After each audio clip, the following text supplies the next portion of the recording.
ሰላም ክቡራት ተኸታተልትና ከመይ ቀኒኹም ንሎም ድማ ብሻምናይ ክፋል መቐፀልታት ትምህርትና ተራኺብና ኣለና እሞ ብሩኽ ምክትታል ቅድሚ ናብዚ ናይ ሎሚ ትምህርትና ምስጋርና ኣብ ዝሓለፈ ትምህርትና ማለት ኣብ ሻውዓይ ክፋል ብዛዕባ ላፕቶፕ ኮምፒውተራት ኢና ተማሂርና ምስ ዴስክቶፕ ኮምፒውተራት ዘለዎን ፍልልይን ውሽጣዊ ኣካላት ወይ ድማ መሳርሒታት ናይ ላፕቶፕ ኮምፒውተር እውን ተማሂርና ነርና ኣብዚ ናይ ሎሚ ትምህርትና ድማ ብዛዕባ ተንቀሳቐስቲ ንብረት ወይ ድማ ሞባይል ዲቫይስ ዝበሃሉ ክንዛረብ ኢና እሞ ሰናይ ምክታል ምናልባት ኣብዚ ትምህርቲ ሞባይል ክንብል ከለና ብኢድና ብምሓዝ ናብ ዝደለናዮ ቦታ ከነንቀሳቐሰንን ክንጥቀመለንን እንኽእል ከም ታብለት ኢቡክ ሪደርስ ከምኡውን ስማርትፎን ማለትና ኢና እዘን ንብረት እዚኣተን ገለገለ ነቲ ብሓገዝ ኮምፒውተራት ክንሰርሖ እንኽእል ስራሓት ክንዓመለን ስለ እንኽእል ኢና ኣብዚ ትምህርቲ ክንዛረበለን ቀንዲ ዝደለናሉ ምክንያት ማለት እዩ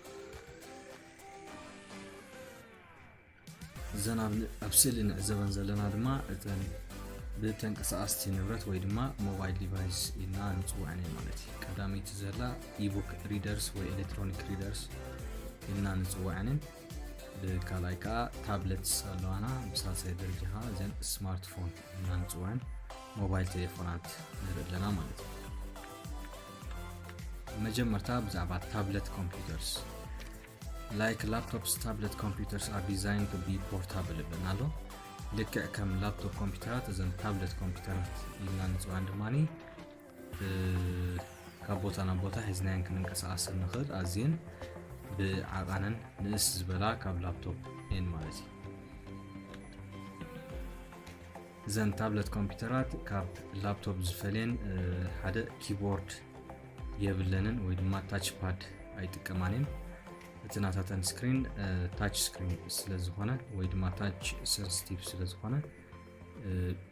ኣብኡ ብዝመፀና ቨርቹዋል ኪቦርድ ተጠቂምና ከምኡውን ብኣፃብዕትና ከም ማውስ ፖይንተርና ተጠቀምና ኢና ኩሉ ስራሓትና እነካይድ ማለት እዩ ተን ታብሌት ኢልና ንፅውዐን ብዝተፈላለየ ኩባንያታት ዝፈርያ ኮይነን ዝተፈላለየ ዓይነት ኦፐሬቲንግ ሲስተም እውን ክጥቀማ ይኽእላ ዝበዝሐ ታብሌት ግን እዚ ናይ ኣንድሮይድ ኦፐሬቲንግ ሲስተም ዝጥቀማ ኣለዋ ከምኡውን እዘን ኣይፓድ ኢልና ንፅውዐን ብኣፕል ካምፓኒ ዝፈርያ ድማ እቲ ናይ ማክ ወይ ድማ እቲ ናይ iOS ኢልና ንፅውዖ ኦፐሬቲንግ ሲስተም ክጥቀማ ይኽእላ ማለት እዩ እዘን ታብሌት ኮምፒውተርስ ኢልና ንፅውዐን ዘለና ዳርጋ ኩሉ እቲ ትራዲሽናል ኮምፒውተርስ ማለት በዴስክቶፕ ወይ ድማ በላፕቶፕ ዝዕመም ስራሓት ይሰርሓልና ማለት ኣይኮናን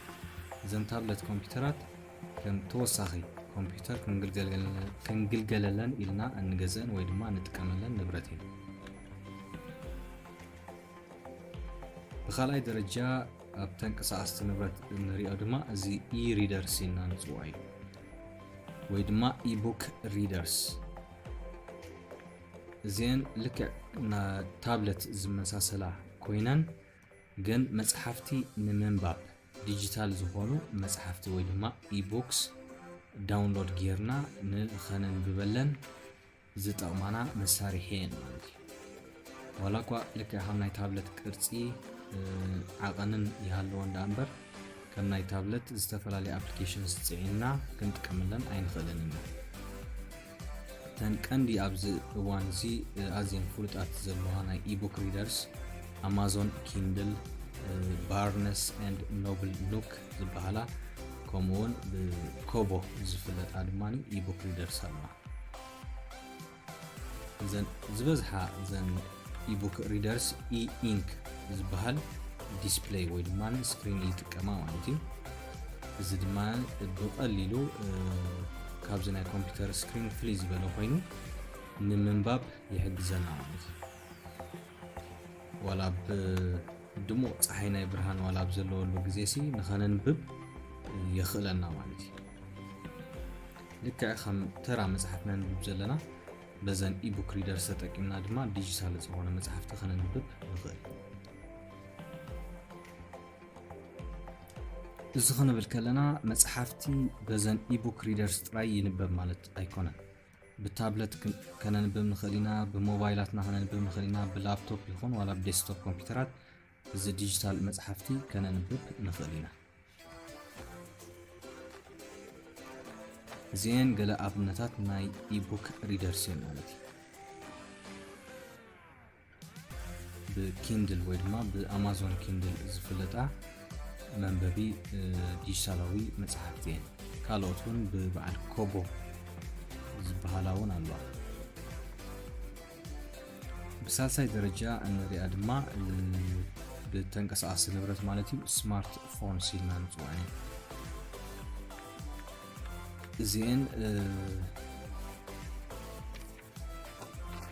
እዘን ብስማርት ፎን ኢልና ንፅውዐን ቴሌፎናት ዳርጋ ኩልና ኣብ ጅባና ንጥቀመለን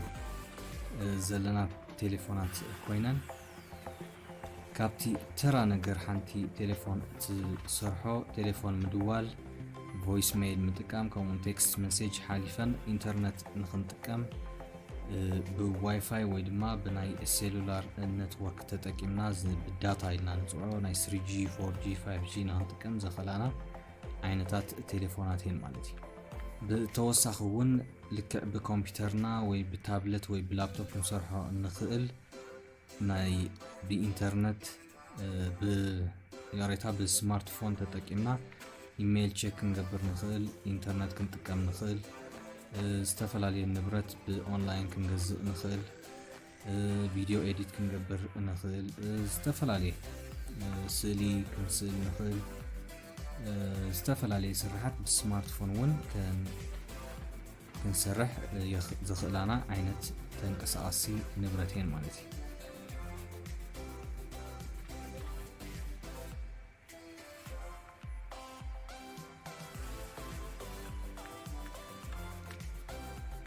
ዳርጋ ኩለን ዘን ስማርትፎን ታች ሴንሲቲቭ ስክሪን ዘለዎን ኮይኑ ዝኾነ ተወሳኺ ፊዚካል ዝኾነ ኪቦርድ ምስታ ሞባይልና ምልጋብ ኣየድልየናን እዩ ማለት እዩ ስለዚ ናይ ባዕላተን ቨርቹዋል ዝኾነ ኪቦርድ ተሓጊዘን ብእዳውና እውን ዝደለናዮ ትእዛዝ እናሃብና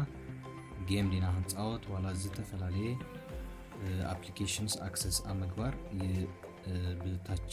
ሴንሲቲቭ ስክሪን ስለ ዘለዎን ብኡ ኢና ንጥቀም ማለት እዩ ካልእ ተወሳኺ ዘለወን ፊቸርስ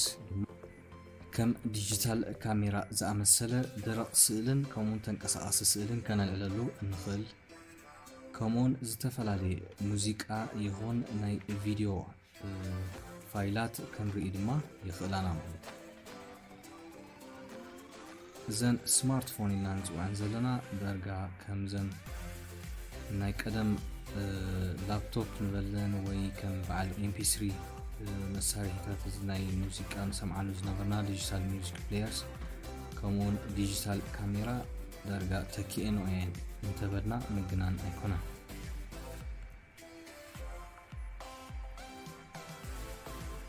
እዚ እቲ ታች ስክሪን ኢልና ንፅውዖ ኮይኑ ዝበዝሐ ስማርትፎንስ ታች ስክሪን እየን ዝጥቀማ እዚ ማለት ተወሳኺ ከም ማውዝ ወይ ድማ ኪቦርድ ምልጋብ ኣየድልየናን ታች ስክሪን በቲ ንሕና ብኣጻብዕትና ወይ ድማ ብስታይለስ ተጠቂምና እንካይዶ ምትንኻፋት ግቡእ መልሲ ዝህብ ኣሰራርሓ እዩ ንኣብነት ዙም ምግባር ካሜራ ምስኣል ምጽሓፍ ወዘተን የጠቃልል ኣብ ናይ ሎሚ ትምህርትና ብዛዕባ ተንቀሳቐስቲ ንብረት ማለት ሞባይል ዲቫይስ ኢና ተማሂርና ኣብዚ ትምህርቲ ዘተኮርናለን ድማ ታብለት ኢቡክ ሪደርስ ከምኡውን ስማርትፎንስ ክኾና ከለዋ ብዛዕባ ታች ስክሪን እውን ገለ ውሕድ ተማሂርና ክንከውን ተስፋ ገብር ስለ ዝተኸታተልኩምና ኣዝና ነመስግን ዘለኩም ሕቶ ይኹን ርኢቶ ኣብ ኮመንት ፀሓፉልና እዛ ቪድዮ ጠቃሚት እንተራእይልኩም ድማ ካልኦት ሰባት መታን ክትጥቀሙላ ሼር ኣብ ምባል ኣይትሕመቑ ኣብ ቀጻሊ ይረኽበና